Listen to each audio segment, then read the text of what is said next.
we had a saying where, you know, we would be like, peace, be safe.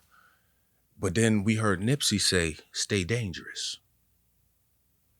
And I never understood it for a minute, right? But then when I finally understood it, it hit me like a ton of bricks. Stay dangerous. Because when you are, you're aware. And if you're part of the danger, you can see the danger around you as well. When you carry yourself like a king, you will be. I don't need to get you up to speed on Method Man's illustrious music career. He is a hip-hop legend who redefined the genre as part of the Wu-Tang Clan. But music isn't even Method Man's main gig anymore. My man has been killing it as an actor. He has starred in The Wire, Oz, Power Book 2 Ghost, and just this year you can see him in Poker Face and the new film, Bad Shabbos. So we talked a little bit about acting, but come on, it's Method Man. I had some burning questions about hip-hop that had to be addressed. Like, what is it like getting old in a music genre so associated with youth? What really happened at the 95 Source Awards? And what music would people be shocked to know that Method Man fucks with? I'll give you a hint. It rhymes with Grease 2. It's Grease 2. I couldn't figure out a rhyme there. Look, Method Man loves the Grease 2 soundtrack. Hurry right away, no delay, stop today. Make your daddy glad you have had such a last. I think it's safe to say you guys are the Avengers of hip-hop. I love that. I love that. I love that. Before that, we were the X-Men, in my opinion. Really? Yeah, because you never know. I mean, Wu-Tang is such a huge crew. Yeah. There are members that people aren't even familiar with, and not to mention, we have kids now that are following on the legacy. So you never know. So it's almost like the Charles Xavier mutant school is born every time they mature, they turn into this Wu-Tang killer bee. Yeah. Well, also, by the way, fun fact, you're literally in the MCU. You're in season 1 of Luke Cage, where canon. you play yourself. I am canon in the MCU. That was dope though. That was Cheo Hodari Coca. He hooked me up with that right there. But you know, I was eventually gonna get there anyway in some capacity. 2 years ago, we celebrate the 50th anniversary of hip hop. Hip hop came out of a very specific place at a very specific time. The day, literally, August 11th, 1973. Wow. At 1520 Sedgwick Avenue in the Bronx, DJ Kool Herc threw a party and played breakbeats on turntables. What do you think it was about that place and that time that led to that moment? Because I'm just blown away that it's actually documented. Oh, you know what? It was something about the New York mystique in those years. I say even the 60s through the 80s. It was a lot of things happening. It was like New York was the mecca of all things. Not just the fact that we were a melting pot for, you know, everything that came from Europe comes through New York, period. Not just that, but fashion, music, lingo, everything was flowing through New York. A beautiful time to be a creative. So you have all these things happening at once. What was the question again? My question was, what do you think it was about New York City and that place and time? Because Meth, the reason why this is important is I don't know if there's a documented start time of rock and roll music. Okay. A start time of jazz. Like, you know, people are like, during this era it existed. Or when Elvis Presley performed on, this was rock and... But this is so interesting that it was actually identified of like, this is the Big Bang. That's the point I'm trying to make. This is the Big Bang moment. This is the point I'm trying to make. Okay, so it was a lot of gang activity going on at this time too, right? And a lot of struggle going on. And they say some of the best music comes out of struggle. Now, the amazing part is these are just kids with ideas. Herc was just a kid. Think about it. Yeah. And he had an epiphany or maybe an idea or just something, a light went off. And there was this moment. I love the fact that it's documented, but that's just the documented part of it. We don't know if it started there, but it was documented at that point, which is a great lifting point or launching point for this genre. Now, he had an idea and the kids, the people that identified with that, loved it because we're in a time of hardship right now. Nobody's really eating. Everybody's broke. And partying is an outlet. Let's just say that. Music is an outlet. It always is. What better outlet to have than something that you can call your own? And at that point in time, hip hop was something that New York could call its own. And the fact that it's branched out to where it is now just speaks volumes, not to just, the people that started it, but the movement itself. Yeah, and it was seen as a fad. Yeah. For decades. Yeah. Like this thing isn't gonna last. Absolutely. And at its core, what is hip hop to you? Hip hop to me, first off, is a culture. It's a way of life. It's the way you talk. It's the way you dress. It's the way you act. It's the way you present yourself. And the beauty of it is, as an MC, sometimes you only get 16 bars to tell your story. How well can you do that in 16 bars? And there are some people that have done some incredible 16 verses that we know who they are now. Yeah. You know what I mean? Hip hop to me is the embodiment of the struggle that it came from. Hip hop to me is black music. Black music. Let's just say it right now. This is music. Okay. No, it's black music, right. man. And it came from kids. That's the part I want everyone to really think about. Yeah, DJ Kool Herc was essentially a child. He was child. Yes, sir. A young man.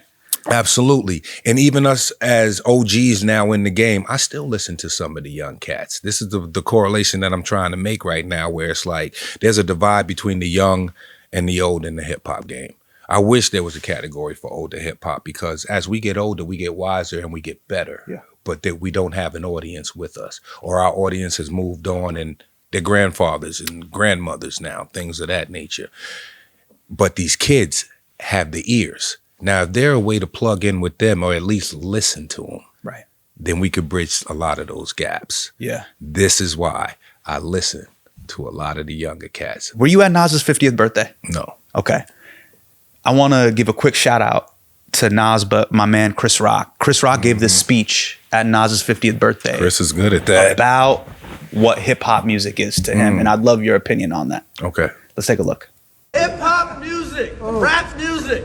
Always remember, the first art form created by free black men. Everything else, rock and roll, jazz, the blues, created by slaves or niggas living in slave-like conditions.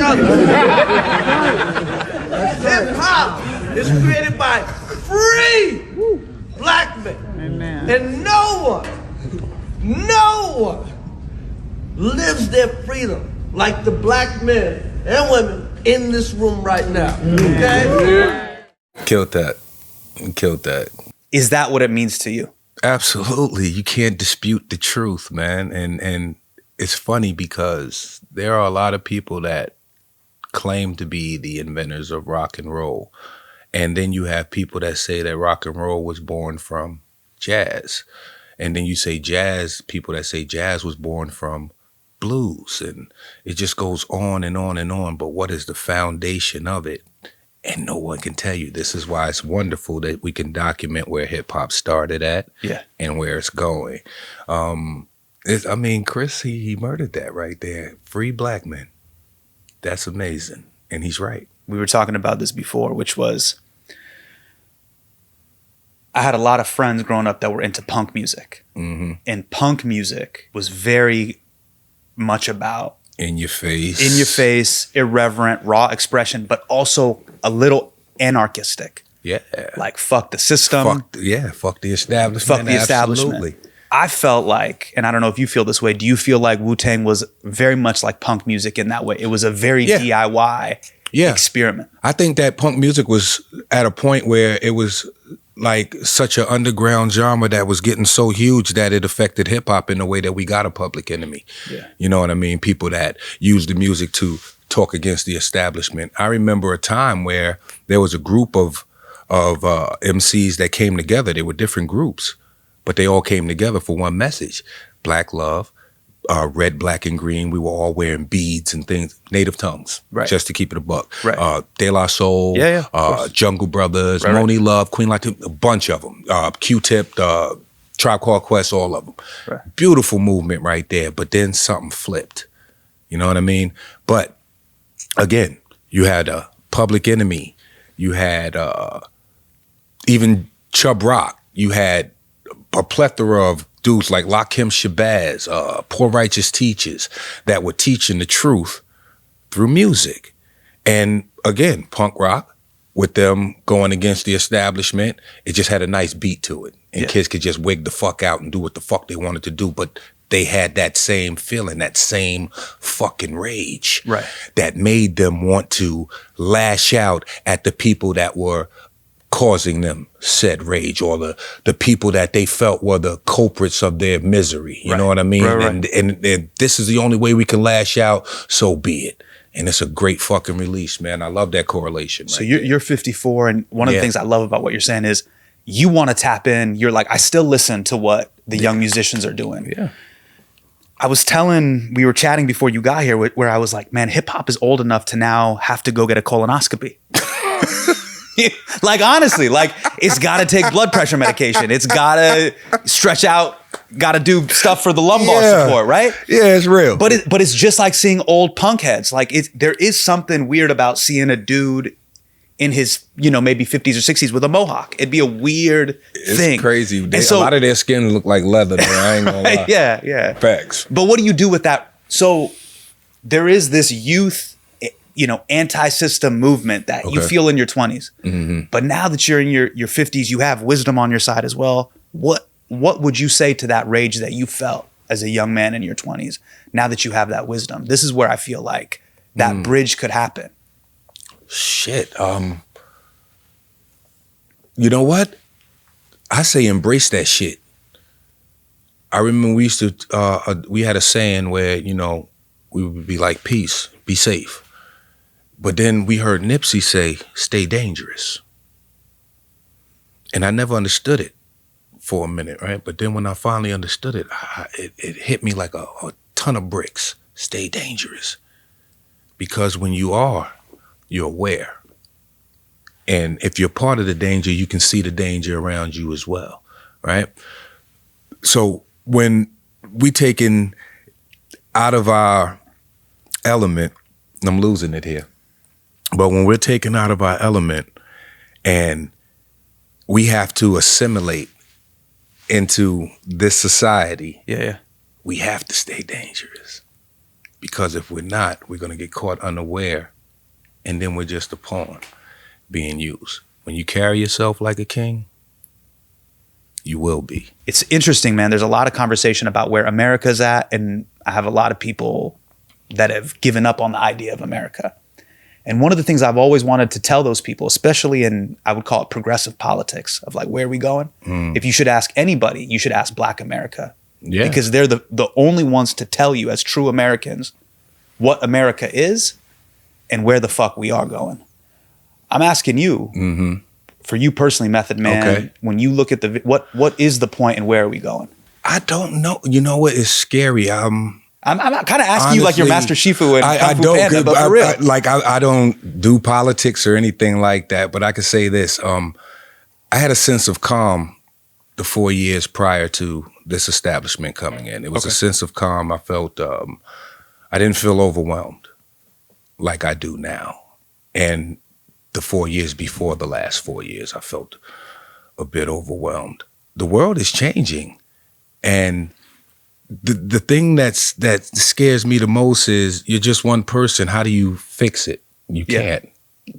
How do you get allies to help you fix it? Who the fuck knows? Because if they were there, it would already be an effect of what's happening. But I do trust that there are some people with our best interests at heart, and I never like putting my life in the hands of another person, but sometimes it's necessary. I mean, we take planes, you know, shit like that. Yeah. There are people that can speak truth to power that are way more articulate than I am and can convey my thoughts in a manner that is understandable in a political forum. So I don't know where we're at right now. Right now, I'm like everyone else. I'm sitting on the edge of my seat with the popcorn, waiting for the next ball to drop. Like, what's going to happen next? Right. Or what are they going to do next? You know, angry, absolutely angry. Angry at the fact that people have this choice and they squander it with emotions, not intellect. People will vote angry as opposed to voting with their heads.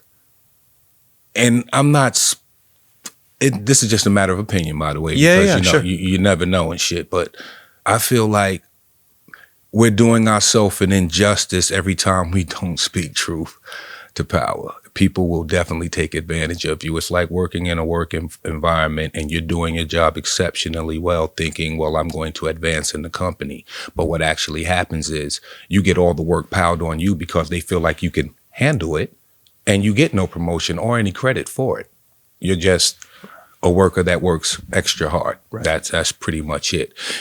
And you can't, I hate to say it, but the way things are looking, it's only going to get worse. Now, I'm not a pessimist or an optimist. Well, but you don't I'm even have just the, you don't even have looking the option to be pessimist. You Right. literally have kids and grandkids. Absolutely. You know, like nihilism isn't a choice anymore. Nah. Look, man, I'm asking you this because I'm asking myself this question, to be honest, which is, I'm a child of immigrants, so we came here by choice.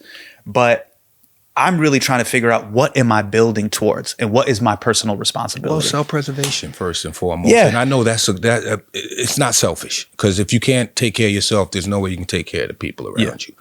So your tribe, you keep your tribe tight, you keep your tribe informed. And as the years goes on and whoever your tribe comes into contact with, they still have that moral code that you instilled in them, and maybe it spreads. Who knows? And I think that's part of it. So for you, you're like, I set up myself and my family. Yes. Kindness to others, kindness to oneself. Yes. And that's your community and tribe that you have. Self-preservation first, brother. Speaking of self-preservation, I got to give you props. I don't know if you're doing this by design, but on IG, you're flooding it. You With the workouts. Yeah, bro. Yes, Lat yes, pull down. yeah. You're doing pull-ups, full extension. I feel so motivated, right, that I just want to make it simple enough for everybody to just say, why the fuck not? Because that's how I approached it. Like, why aren't I in the gym? Were you an athlete?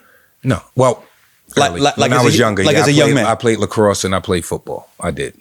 Okay. 4 years of lacrosse, 5 years of football. Holy shit. Yeah. Long Lacrosse? Island. Yeah. Oh, Long Island. Oh, Long I Island. got you. I With got them you. sticks, baby. Oh, all With right. them sticks. Okay. So, I mean, and I didn't take to working out like off top like everybody else did. Like some guys are just built for that. Like they have that mentality. Right. Honestly, I was lazy. But something just, when that 40 hit, something in me just said, you know what? I need to set some goals for myself. Because this is when I'm seeing social media getting big and everybody, goals. What are my goals? So when New Year's came around, I said, you know what? I'm going to take care of my taxes. We're putting that on the record. IRS, that was on the Take record. care of my taxes. Yeah. Okay. I'm going to get my high school diploma because my kids were about to graduate. And I'm going to get more fit if I can.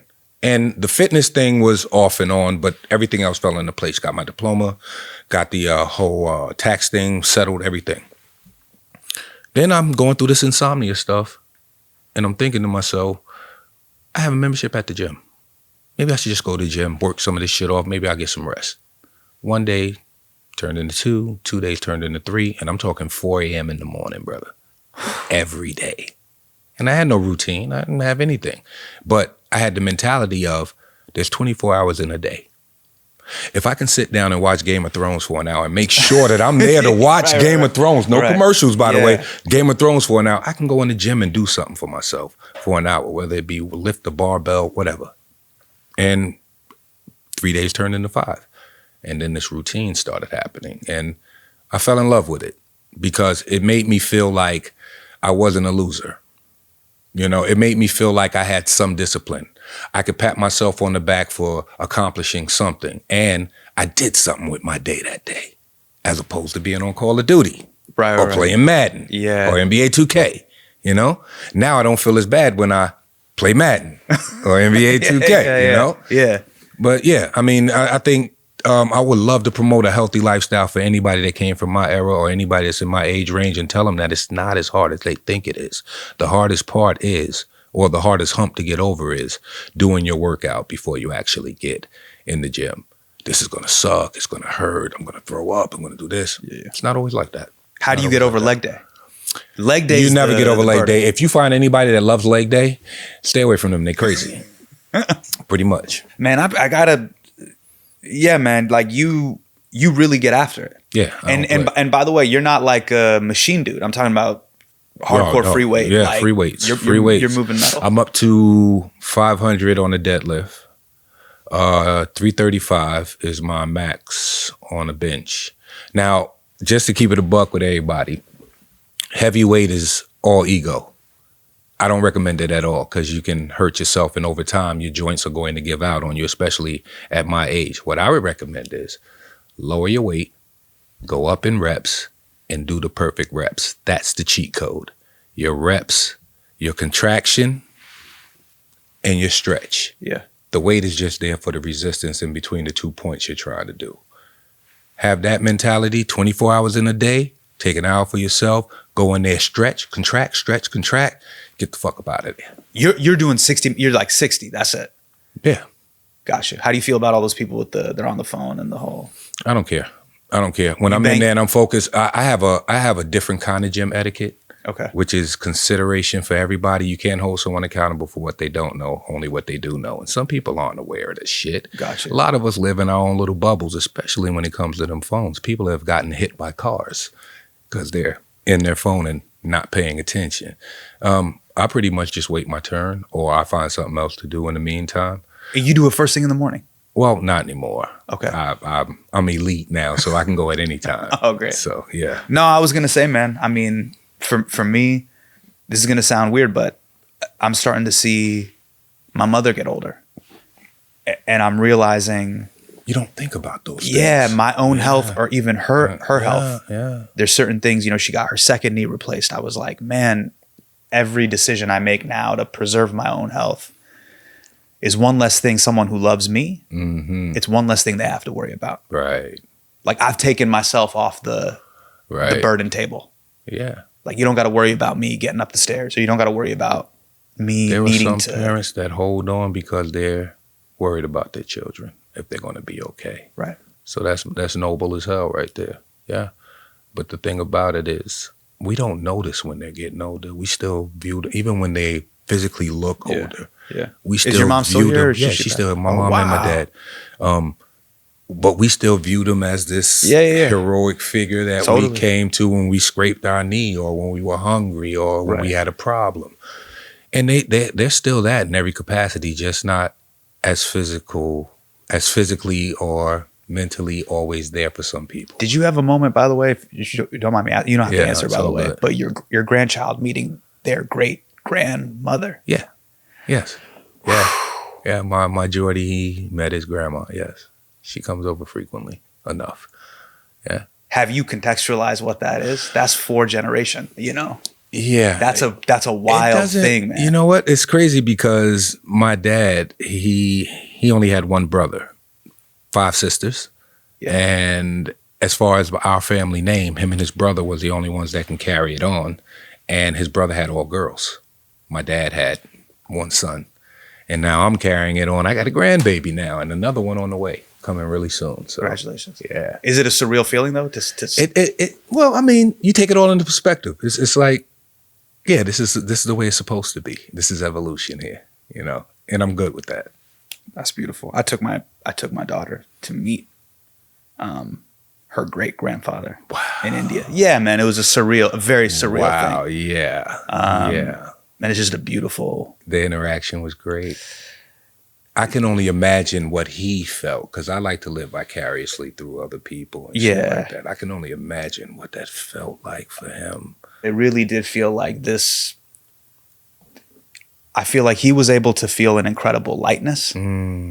Like, oh man, I can't believe these 2 small children are like my great grandchildren. They are my daughter's children.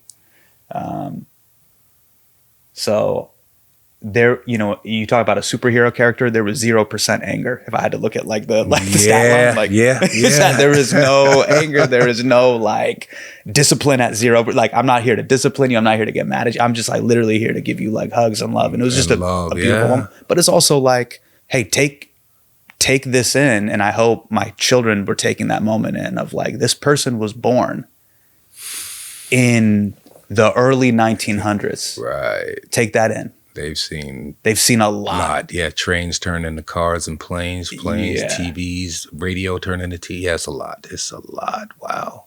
That's So amazing. that was just, and maybe it was a moment for me to take in. I don't know. I don't know. I don't know the cosmic meaning of it, bro. But it hit me like a ton of bricks. I know we don't have that connection in the States like that, in my opinion. I think by the time you reach great grandmother, and this is sad, you're pretty much being etched out the picture. You know, some people revere Big Mama. That's who Big Mama is. Yeah. Grandma is grandma, Nana. Big Mama is great grandma. But by this point, you're pretty much etched out of the picture, and now you just watch, or even just stay in contact with your greats. That's all. Because those people, a lot of times they're forgotten about before they're even passed on. You know, and then you regret the time that you didn't spend with them. So that's a beautiful thing right there for him to meet his great grandbaby. Yeah. How would you feel if you found out that you've been having the fake version of something your entire life? Outraged? Angry? Well, get ready to get mad, because every cup of chai that you've bought at some chain coffee shop here in America is fake. It's packed with tons of sugar and artificial flavors that are horrible for your health. And for some reason, they keep spelling my name wrong. But it doesn't have to be that way. Kolkata chai is changing all of that. Zero sugar and natural ingredients that you can actually pronounce. Organic black tea, cardamom, black pepper, fresh cinnamon. It's the boldest cup of chai you can find with their unique range of chai blends and concentrates. And you don't have to stand in line for it for hours. You can make it at home in minutes. It's the only chai that's allowed in the Minhaj household. All other chais are forbidden. Head to kolkatachai.co/Hasan to grab your first cup and 2 free gifts on me. Do you feel very blessed in your life? What you've been able to accomplish? You have no regrets? No, none. I was thinking about your life specifically, and the fact that you got to be a part of this incredible thing. Now you guys are going back on tour, Wu-Tang Clan. Yeah. This is the final tour. This is unheard of. Unheard At this of. age, shit, 30 years. But I call it, now that we talked about health, we've talked about punk music, but I think you guys actually, to give you really your flowers, you were the first hip hop organic artist collective. Yeah. No. No. You know what? Yeah. I'll take that. I mean, I'll take that. the total active members was 9, right? That was the primary group. Yes, sir. Try to get 9 people to agree on a lunch order. There's 9 people here, like off camera, be like, what are we getting for lunch? And that's how you get Sweet Green. You know what it is? You couldn't get anybody. Just the Google Calendar coordination of it is incredible. And we're artists. Yes, absolutely. Absolutely. And it's crazy because people would expect it to be chaotic because of so many individuals. But again, we had that understanding and we had that brotherhood and we always spoke as men. Have you ever heard of a Wu-Tang breakup? No, not that I'm aware of. Yeah.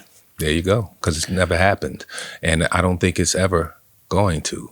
Can you break this down for me, man? This was a very important detail. And I know this working with writers collectives and artist collectives, which was, break this down for me. But from what I read was that the idea was Wu-Tang Enterprises to be this all-encompassing movement with the 9 of you. Mm-hmm. But then you guys were simultaneously allowed to go break off and do your own solo records. Yeah. That was a master plan there that just kept, I think it kind of came into fruition by itself because the deal was offered that way. I don't think it was something that was presented, or maybe I could be wrong. You would have to speak to RZA. If it was presented that way, he's a fucking genius. But yeah, I mean, we literally changed the game because there was no deal like that prior to us, you know, sign as a group with the option to sign with other labels. Yeah. So this is where the empire thing comes in, I think. As we're signing with other labels, but Loud has the option to sign us as well. As we're signing with these other labels who would never even dream of working together, now they are. And for who? Us. It's crazy. That's where the empire comes in. Because you got the group on Loud, Method Man's on Def Jam, Jizza's on Geffen, Ghost is on Sony, Raekwon is signed to Loud. We got all these labels working together who normally would not. Yeah. And they're not just working together, they're working for us. Amazing.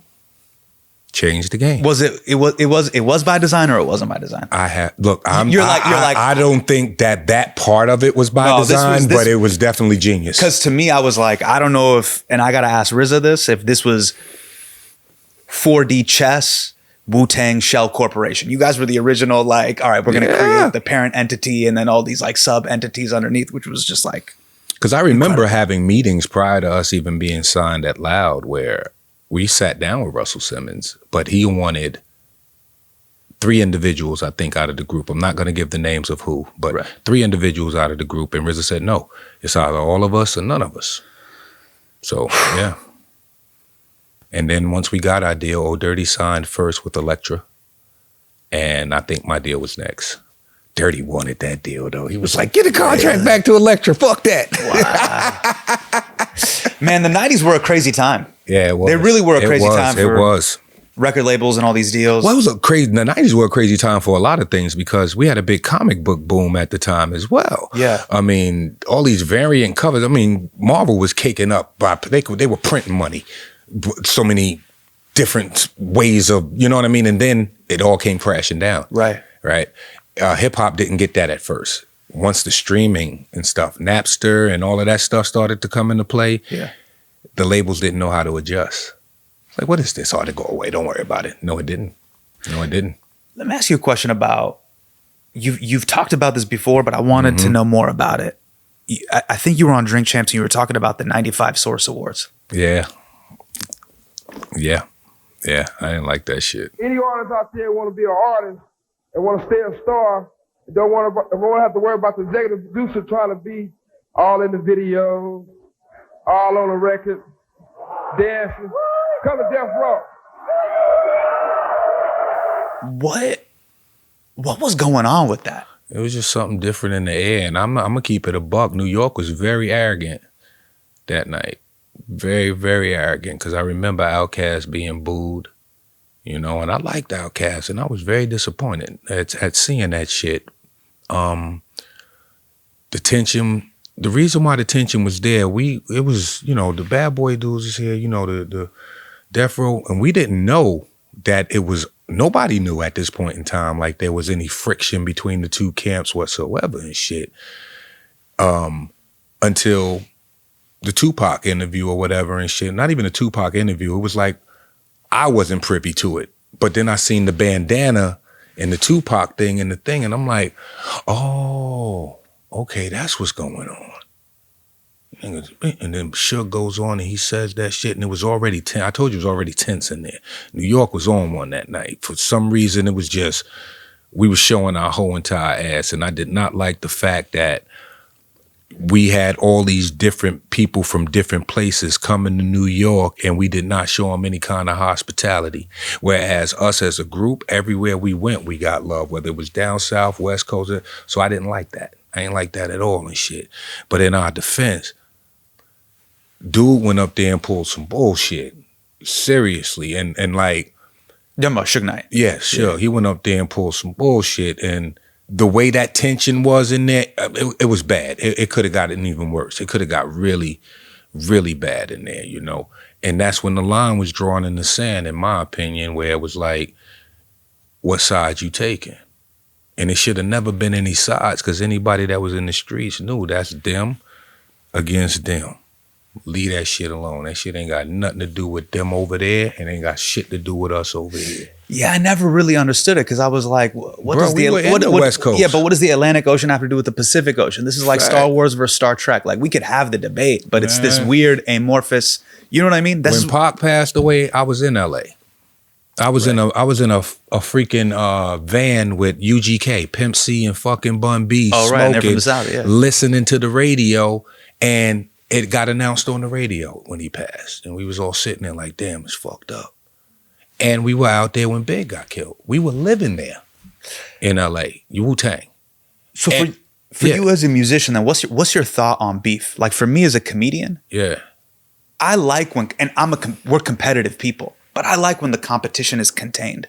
So we're going to do a roast battle, kind of like Versus. We're going to do it those. Here. right? And people love them, right? Tom Brady roast, like you contain it to the thing. Yeah. and then like you shake hands and it's like over. sports. Yeah. But in hip hop, from what I've read and seen and heard people and musicians talk about it, which is like beef is just part of it. Is that true? No. Because if we learned anything from Andre 3000 when he said the South got something to say at that same Source Awards. But it's like this though. I'm tired of folks, you know what I'm saying? Them closed-minded folks, you know what I'm saying? It's like we got a demo tape and don't nobody want to hear it, but it's like this, the South got something to say. That's all I got to say. All those motherfuckers was networking with each other. It didn't matter what state they was from, they was down south. And they all fucked with each other, rappers. Only place where I felt the divide was in New York because it was so competitive. It was so many of us in such a dense space and everybody jockeying for a position to the point where you ain't getting along with these niggas, so you definitely ain't gonna get along with anybody from any place else. This is where the arrogance comes in at. And it played its part in our demise, if you ask me, as far as the spectrum of hip hop goes. Because New York ain't running, we're not running the game or even close to being where we were at in the 90s or in the 70s or in the 80s when we could say it was our own, you know? Right. And I wouldn't want it to just be our own. I love where it's gone. I love that it found its way to St. Louis. I love that it found its way to Cleveland. I love that it found its way to the West Coast and so on and so forth, even Albuquerque, New Mexico. You know, it's supposed to grow.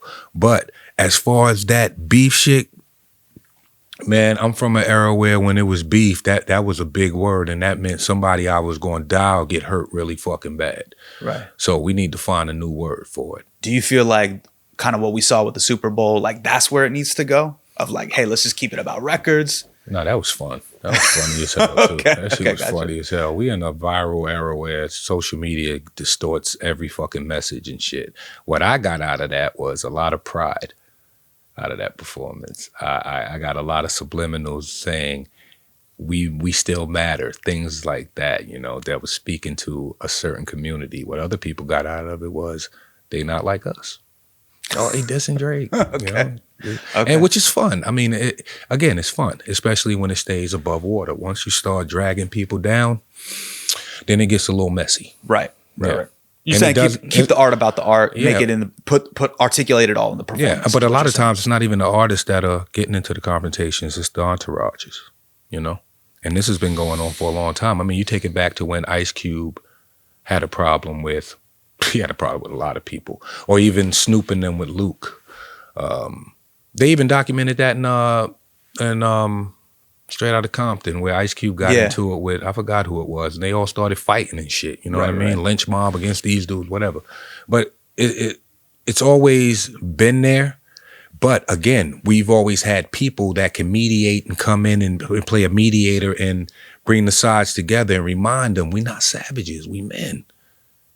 If we talk these things out and make sure that this misunderstanding doesn't go any further. Also, man, it's a byproduct of just rolling deep. You say roll deep, but you came here with two. It was you and one other person that you're with on your team. Like, this is a great situation.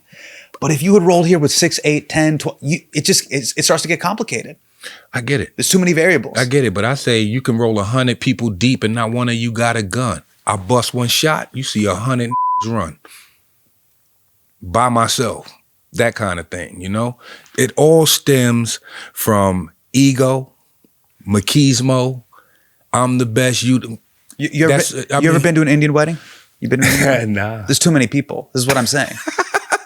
Okay. So the allegory you're talking about crews fighting, this is an Indian wedding. This is the Indian wedding problem. There's too many people with too many opinions. Man, y'all be jamming, bro. Yeah, we have great weddings, and I'm saying the vibe is incredible for you as a guest. For me, as someone who has to host it, you got families, and a cousin said this. It's like, you're a third cousin. Why are you even a part of this? You have nothing to do with this. I get it. That's how I feel, man.